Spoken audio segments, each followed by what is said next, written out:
Salut les amis, bienvenue sur Chrétien Philippe. J'espère que vous allez tous et toutes bien. Lundi 8 décembre, la Sainte Église catholique fête la solennité de l'Immaculée Conception. Qu'est-ce que l'Immaculée Conception? Je vous dis tout. La constitution dogmatique Lumen Gentium explique. La Vierge Marie a été rachetée de façon éminente en considération des mérites de son Fils Jésus-Christ. Elle est indemne de toute tâche du péché, ayant été pétrie par l'Esprit Saint. Elle a été formée comme une nouvelle créature. Elle est la première rachetée par le Christ, non pas pardonnée, mais protégée. Elle n'a pas été pardonnée d'un péché, mais c'est l'état même du péché lié à notre nature humaine depuis Adam et Ève qui a été aboli en elle. Pourquoi la Vierge Marie aurait-elle bénéficié d'une telle faveur, d'une telle grâce divine? La Vierge Marie est qualifiée de comblée de grâce, expression unique dans les Écritures saintes, parce qu'elle est appelée à devenir la mère du Verbe de Dieu. Luc chapitre 1, versets 28 à 42.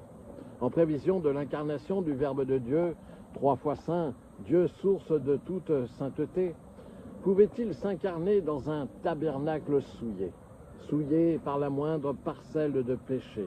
Bref, il fallait impérativement un tabernacle saint pour recevoir le Saint des Saints.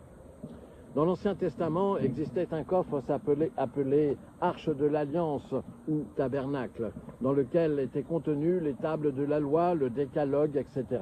En résumé, la parole écrite de Dieu. Deutéronome chapitre 10, verset 5. La Vierge Marie devient l'arche de la Nouvelle Alliance. Marie portait en plénitude ce que l'arche de l'Ancienne Alliance ne possédait qu'en préfiguration. L'arche de l'Ancienne Alliance contenait la parole écrite de Dieu. La Vierge Marie, arche de la Nouvelle Alliance, contenait la parole de Dieu incarnée. Jean chapitre 1, verset 1. L'arche de l'Ancienne Alliance était couverte d'une nuée de gloire et de présence de l'Éternel. Exode chapitre 40, versets 34 à 35.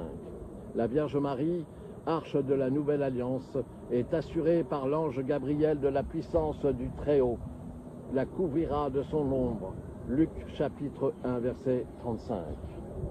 Le Verbe de Dieu ne pouvait donc pas s'incarner dans un tabernacle corrompu par le péché. Le dogme de l'Immaculée Conception sera promulgué par le pape Pie IX en décembre 1954. La Vierge Marie elle-même se présentera lors de ses apparitions à Bernadette, à Lourdes, en février 1858, comme étant l'Immaculée Conception.